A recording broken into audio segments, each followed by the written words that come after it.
ಈ ಇತ್ತೀಚೆಗೆ ನೇಹಾ ಹಿರೇಮಠ ಅವ್ರು ಮರ್ಡರ್ ಆದಾಗ ಇಡೀ ಹುಬ್ಳಿ ಧಾರವಾಡ ಅಷ್ಟೇ ಅಲ್ಲ, ಇಡೀ ರಾಜ್ಯ ತಲ್ಲಣಗೊಂಡಿತ್ತು.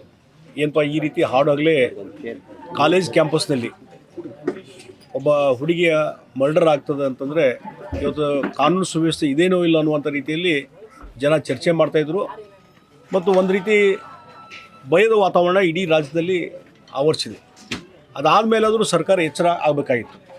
ಒಂದು ಬಿಗಿ ಆಡಳಿತ ಮತ್ತು ಅದರಲ್ಲಿ ಗೃಹ ಇಲಾಖೆ ನಿರ್ವಹಣೆ ಮಾಡುವಂಥವರು ಇದ್ರ ಬಗ್ಗೆ ಹೆಚ್ಚಿನ ರೀತಿ ಗಂಭೀರವಾಗಿ ಇದನ್ನೆಲ್ಲ ತೆಗೆದುಕೊಳ್ಬೇಕಾಗಿತ್ತು.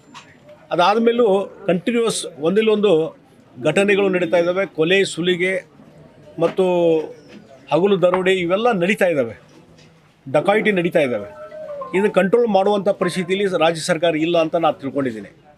ಮತ್ತು ಹೋಮ್ ಮಿನಿಸ್ಟ್ರು ಬೇಕಾಬಿಟ್ಟಿಯಾಗಿ ಸ್ಟೇಟ್ಮೆಂಟ್ಗಳು ಕೊಡುವಂಥದ್ದು ನಾನು ನೋಡ್ತಾ ಇದ್ವಿ. ಈ ನೇಹಾ ಹಿರೇಮಠದ ಎಕ್ಸಾಂಪಲ್ ತೊಗೊಂಡಾಗ ಫಸ್ಟ್ ಅವ್ರು ಹೇಳಿದ್ದು ಇದು ಪರ್ಸ್ನಲ್ ಅನ್ನುವಂಥದ್ದು. ಯಾರು? ಹೋಮ್ ಮಿನಿಸ್ಟ್ರು, CM ಹೇಳಿದ್ದು.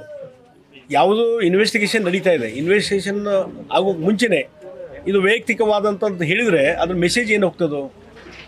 ಇನ್ವೆಸ್ಟಿಗೇಷನ್ ಬಿಡಬೇಕು, ಇನ್ವೆಸ್ಟಿಗೇಷನ್ ರಿಪೋರ್ಟ್ ತೊಗೋಬೇಕು. ಏನೇ ಹೇಳೋದಾದರೆ ಪೊಲೀಸ್ ಅಧಿಕಾರಿಗಳು ಹೇಳಬೇಕಾಗ್ತದೆ ಇನ್ವೆಸ್ಟಿಗೇಷನ್ ಮಾಡುವಂಥವ್ರು.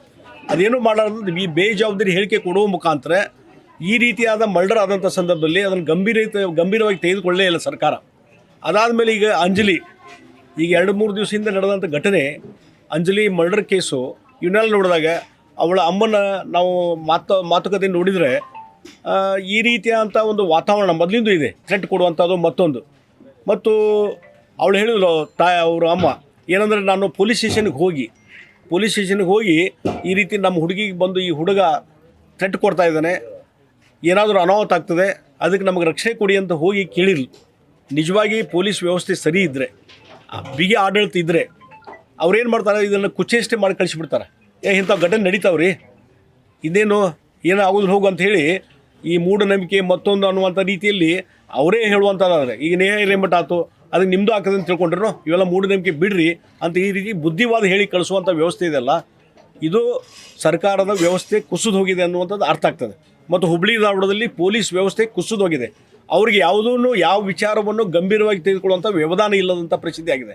ಅವಳ ಅಮ್ಮ ಹೋದಾಗ, ಅಂಜಲಿ ಅಮ್ಮ ಹೋದಾಗ ಗಂಭೀರವಾಗಿ ತೆಗೆದುಕೊಂಡು ಆ ಹುಡುಗನ ಕರೆಸಿ, ಯಾರೋ ಗಿರೀಶ್ ಅಂತ ಆ ಹುಡುಗನ ಕರೆಸಿ ವಾರ್ನಿಂಗ್ ಮಾಡಿ ಒಂದು ದಿವಸ ಅಲ್ಲಿ ಪೊಲೀಸ್ ಸ್ಟೇಷನ್ಗೆ ಇಟ್ಟಿದ್ರೆ ಬಹುಶಃ ಅವನೇ ಇಲ್ಲಿ ಕಾಲಿಗೆ ಬಿದ್ದು ಕ್ಷಮಾಪಣೆ ಹೇಳಿ ಹೋಗಿದ್ದವ.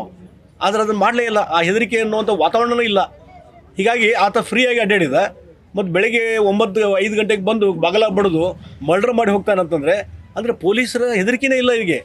ಯಾವಾಗ ಪೊಲೀಸ್ ಹೆದರಿಕೆ ಇಲ್ಲ ಅಂತಂದರೆ ಕಾನೂನು ಸುವ್ಯವಸ್ಥೆ ಹದಗೆಟ್ಟಿದೆ ಅಂತ ತಿಳ್ಕೊಬೇಕಾಗಿದೆ.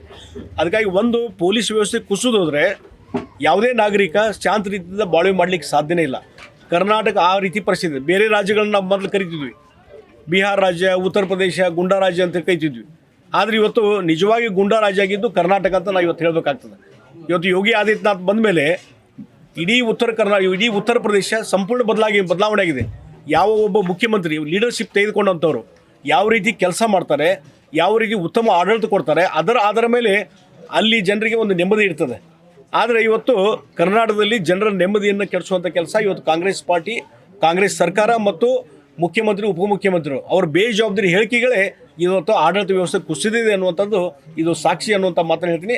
ಅದಕ್ಕಾಗಿ ಇವತ್ತು ನಿನ್ನೆ ಅರೆಸ್ಟ್ ಆಗಿದೆ, ಇವತ್ತು ಬೆಳಗಿನ ಅರೆಸ್ಟ್ ಆಗಿದ್ದಾನೆ ಯಾರು ಗಿರೀಶ್ ಅನ್ನುವಂಥ ವ್ಯಕ್ತಿ ಆಗಿದ್ದಾನೆ. ಆದರೆ ಇದನ್ನು ಒಂದು ಹಂತಕ್ಕೆ ತೆಗೆದುಕೊಂಡು ಹೋಗಿ ಅವ್ರಿಗೆ ನ್ಯಾಯ ಒದಗಿಸುವಂಥ ಕೆಲಸ ಮಾಡಬೇಕು. ಅದು ಬಿಟ್ಟು ಏನೋ ಅರೆಸ್ಟ್ ಮಾಡಿದ್ದೇವೆ ಅಂತ ಸುಮ್ಮ ಕೂತ್ರೆ ಇದು ಯಾವುದೂ ಆಗೋದಿಲ್ಲ. ಸರಿಯಾಗಿ ಸಾಕ್ಷಿ ಪೂರ್ವವನ್ನು ಇದು ಮಾಡಿಕೊಂಡು ಇವತ್ತು ಸರಿಯಾದಂಥ ಶಿಕ್ಷೆ, ಕಾನೂನು ವ್ಯವಸ್ಥೆ ಆಗುವಂಥದ್ದು ಮಾಡಿದ್ರೆ ಮಾತ್ರ ಆ ಒಂದು ಅಂಜಲಿಯ ಆತ್ಮಕ್ಕೆ ನೆಮ್ಮದಿ ಅಥವಾ ಆತ್ಮಕ್ಕೆ ಒಂದು ನೆಮ್ಮದಿ ಸಿಗಲಿಕ್ಕೆ ಸಾಧ್ಯ. ಇಲ್ಲದಿದ್ದರೆ ಇದೇ ರೀತಿ ನಡ್ಕೊಂತ ಹೋಗ್ತದೆ. ಮತ್ತು ಸರ್ಕಾರ ಅನ್ನುವಂಥದ್ದು ಇದ್ರ ಬಗ್ಗೆ ಇವತ್ತು ನಾನು ಹೇಳಿಕೆ ಕೊಟ್ಟರು, ಅದಕ್ಕೆ ಪರಮೇಶ್ವರ್ ಏನೋ ಒಂದು ಗೇಲಿ ಮಾಡೋದು. ನಾನು ಹೇಳಿದ್ದೀನಿ, ಇವತ್ತು ನೀವು ಹೋಮ್ ಮಿನಿಸ್ಟರ್ ಅದೀರಿ ಪರಮೇಶ್ವರ್. ಈಗ ನಿನ್ನೆ ನಾವೊಂದು ಹೇಳಿಕೆ ಕೊಟ್ಟಿದ್ದಕ್ಕೆ ಅವರು ಸ್ಟೇಟ್ಮೆಂಟ್ ಕೊಟ್ಟಿದ್ದ ಸಂಗನೂರು ಹೇಳಿದ್ರು. ಈಗ ಏನಂದರೆ ಜಗದೀಶ್ ಶೆಟ್ಟರ್ ಮುಖ್ಯಮಂತ್ರಿ ಇದ್ದಾಗ ಎಷ್ಟು ಕೊಲೆ ಆಗ್ಯದು ಕೇಳೇನೋ ಅಂತಂತಾರೆ. ಅಂದರೆ ಹಿಂದೆ ಆ ಸರ್ಕಾರ ಇದ್ದಾಗ ಇಷ್ಟು ಕೊಲೆ, ಈ ಸರ್ಕಾರ ನಮ್ಮ ಸರ್ಕಾರ ಇದ್ದಾಗ ಇಷ್ಟು ಕೊಲೆ ಆಗೋದು ಕಾಮನ್ ಅಂತ ಹೇಳಿದಾಗತ್ತಲ್ಲ. ನೀವು ಆಯ್ತಪ್ಪ, ಹಿಂದೆ ಸರ್ಕಾರ ಯಾವಾಗ ಕೊಲೆ ಅದು ಬಿಟ್ಟಿದ್ದು ಅದನ್ನು ಬಿಡ್ರಿ, ಅದು ಅಂಕಿ ಸಂಖ್ಯೆ ತೊಗೊಂಡು ಇವತ್ತು ನಿಮ್ಮ ಸರ್ಕಾರ ನಡೆಸುವಾಗ ಒಂದು ಕೊಲೆ ಆಗಿಲ್ಲ ಅಂದರೆ ನಿಮ್ಗೆ ಶಬಾಷ್ಗಿರಿ ಕೊಡ್ತೀನಿ ನಾನು. ಆ ರೀತಿ ಅಡ್ಮಿನಿಸ್ಟ್ರೇಷನ್ ಮಾಡ್ಬೇಕು ನೀವು. ಅದನ್ನು ಮಾಡಲಾರ್ದೇ ಇವತ್ತು ಪ್ರತಿಪಕ್ಷದವ್ರು ಏನು ಟೀಕೆ ಮಾಡ್ತಾರೆ ಅದಕ್ಕೆ ಭಾಳ ಒಂದು ಗಂಭೀರತೆ ಇಲ್ಲದೆ ಟೀಕೆ ಮಾಡುವಂಥ ವ್ಯವಸ್ಥೆ ಇದೆಯಲ್ಲ, ಹೀಗಾಗಿ ಇದು ಹೋಮ್ ಮಿನಿಸ್ಟ್ರು ಮತ್ತು ಮುಖ್ಯಮಂತ್ರಿಗಳು ಫೇಲ್ಯೂರ್ ಅಂತ ಅನಿಸ್ತದೆ ನನಗೆ. ಅದಕ್ಕೆ ಇನ್ನು ಇದೇ ರೀತಿ ಮುಂದುವರೆದ್ರೆ ಭಾಳಷ್ಟು ಇನ್ನೂ ಅನಾಹುತಗಳು ಆಗ್ತವೆ. ಇತ್ತೀಚೆಗೆ ಗುಲ್ಬರ್ಗದಲ್ಲಿ ಆದಂಥ ಘಟನೆ ನೀವು ನೋಡಿದ್ರಿ. ಒಬ್ಬ ಯುವಕನನ್ನು ಬೆತ್ತಲೆ ಮಾಡಿ ಅವರಿಗೆ ವಿದ್ಯುತ್ತಿನ ಶಾಕ್ ಕೊಡುವಂಥ ಏನಿದೆಲ್ಲ ವಿಡಿಯೋದಲ್ಲಿ ಭಾಳ ಜನ ನೋಡಿರ್ಬೋದು. ಆ ಧೈರ್ಯ ಯಾಕೆ ಬರ್ತದೆ? ಇವತ್ತು ನೇಹಾ ಹಿರೇಮಠನ ಮರ್ಡರ್ ಮಾಡಿದ್ರಲ್ಲ, ಆ ಧೈರ್ಯ ಆ ಹುಡುಗ ಯಾಕೆ ಬರ್ತದೆ? ಇವತ್ತು ಇಲ್ಲಿ ಮುಂಜಾನೆ 5 ಗಂಟೆಗೆ ಬಂದು ಬಾಗಲ ಬಡದು ಮರ್ಡರ್ ಮಾಡಿ ಹೋಗ್ಕಂದ್ರೆ ಆ ಧೈರ್ಯ ಯಾಕೆ ಬರ್ತದೆ? ಲಾ ಆ್ಯಂಡ್ ಆರ್ಡರ್ ಇಲ್ಲದಂಥ ಪರಿಸ್ಥಿತಿ ಇದ್ದಾಗ ಇದೆಲ್ಲ ಧೈರ್ಯ ಬರ್ತದೆ. ಕೊಲ್ಯಾಪ್ಸ್ ಆದಾಗ ಇದೆಲ್ಲ ಧೈರ್ಯ ಬರ್ತದೆ. ಅದಕ್ಕಾಗಿ ಕರ್ನಾಟಕದಲ್ಲಿ complete law and order collapse ಆಗಿದೆ. ಸರ್ಕಾರ ಫೇಲ್ಯೂರ್ ಆಗಿದೆ. ಇದು ದಿನನಿತ್ಯ ನಡ್ಕೊಂಡು ಹೋಗಿದೆ. ಇಷ್ಟಾದ ಮೇಲೂ ಸಹಿತಿಗೆ ಇವತ್ತು ಯಾರಾದರೂ ಬಂದು ಇಲ್ಲಿ ಗೃಹ ಸಚಿವರು ಒಂದು ಮೀಟಿಂಗ್ ತೊಗೋಬೇಕಾಯ್ತಲ್ಲ, ಇಲ್ಲಿ ಅಧಿಕಾರಿಗಳು ಏನು ಕೆಲಸ ಮಾಡ್ತಿದ್ರು ಇದು ಕೇಳಬೇಕಾಗಿತ್ತಲ್ಲ. ಅವರು ಆ ಅಮ್ಮ ಬಂದು ನಿಮ್ಮ ಪೊಲೀಸ್ ಕಂಪ್ಲೇಂಟ್ ಕೊಟ್ಟಾಗ ಯಾರೋ ಒಬ್ಬರು ಇನ್ಸ್ಪೆಕ್ಟರ್ ಒಬ್ಬರನ್ನ ಕಾನ್ಸ್ಟೇಬಲ್ನ ಸಸ್ಪೆಂಡ್ ಮಾಡಿದ್ರಿ. ಹೈಯರ್ ಅಥಾರಿಟಿ ಏನು ಮಾಡ್ತಾರೆ ಹಂಗಾರೆ? ಹೈಯರ್ ಅಥಾರಿಟಿಗೆ ಜವಾಬ್ದಾರಿ ಇಲ್ಲ ಹಾಗಾದರೆ? ಯಾರೋ ಒಬ್ಬರನ್ನ ಮಾಡೋದು ಸಸ್ಪೆಂಡ್ ಮಾಡೋದು, 15 ದಿವಸ ಆದಮೇಲೆ ರಿಸ್ಟೋರ್ ಮಾಡೋದು, ಇದು ನಡೆದೈತಿ. ಈ ನಾಟಕ ಬಿಡ್ರಿ. ಇದನ್ನೇ ನಿಮಗೆ ಗಂಭೀರತೆ ಇದ್ದರೆ ಇಲ್ಲಿ ಬಂದು ಕುಂದಿರ್ಬೇಕಾಗಿತ್ತು, ಕುಂತು ಮೀಟಿಂಗ್ ಮಾಡ್ಬೇಕಾಗಿತ್ತು. ಅವತ್ತು ನಾನು ಹೇಳಿದೆ ನೇಹಾ ಹಿರೇಮಠ ಮರ್ಡರ್ ಆದಾಗ ಮುಖ್ಯಮಂತ್ರಿ immediately within A short second ಬಂದು ಬಿಡಬೇಕಾಗಿತ್ತು ಇಲ್ಲಿ ಹೆಲಿಕಾಪ್ಟರ್ ತೊಗೊಂಡು. ಎಲ್ಲೆಲ್ಲಿ ಇಲೆಕ್ಷನ್ಗೆ ಹೋಗೋ ಬದಲಿ ಇಲ್ಲೊಂದು ಬಂದು ವಿಸಿಟ್ ಮಾಡಿ ಅವ್ರಿಗೆ ಧೈರ್ಯ ತುಂಬಿದ್ರೆ ಅದೊಂದು ವಾತಾವರಣ ಬದಲಾಕಿತ್ತು. ಅದೇ ರೀತಿ ಇವತ್ತು ಹೋಮ್ ಮಿನಿಸ್ಟರ್ ಬಂದು ಇಲ್ಲಿ ಕುಂತು ಒಂದು ಮೀಟಿಂಗ್ ತೊಗೊಂಡು ಇಲ್ಲಿ ಪೊಲೀಸ್ ಕಮಿಷನರ್ ಇಲ್ಲಿ ಅಧಿಕಾರಿಗಳಿಗೆ ಡೈರೆಕ್ಟ್ ಕೊಟ್ಟು ಏನು ಹುಬ್ಳಿ ಧಾರವಾಡದಲ್ಲಿ ಏನು ನಡೀತಾ ಇದೆ, ಏನು ಮಾಡ್ತಾ ಇದ್ದೀರಿ ನೀವು ಕೇಳಬೇಕಾಯ್ತಲ್ಲ, ಕ್ವಶನ್ ಮಾಡಬೇಕಾಯ್ತಲ್ಲ. ಸುಮ್ಮನೆ ಅಸಡ್ಡೆಯಿಂದ ಉತ್ತರ ಕೊಡಿದ್ರೆ ನೀವೇನು ಗೃಹ ಇಲಾಖೆಯಿಂದ ನಿರ್ವಹಣೆ ಮಾಡೋದ್ರಲ್ಲಿ ಪಾರಾಗೋದಿಲ್ಲ ನೀವು ಅನ್ನುವಂಥ ಮಾತನ್ನು ಹೇಳ್ತೀನಿ. ಆ ಹಿನ್ನೆಲೆಯಲ್ಲಿ ಇವತ್ತು ಸರ್ಕಾರ ಇದು ಯಾವುದನ್ನು ಗಂಭೀರವಾಗಿ ತೆಗೆದುಕೊಳ್ತಿಲ್ಲ. ಇದೇ ರೀತಿ ಆಗ್ತದೆ. ಇದೇ ರೀತಿ ಮುಂದುವರೆದರೆ ಆಡಳಿತ ವ್ಯವಸ್ಥೆ ಮುಂದುವರೆದರೆ ಸರ್ಕಾರ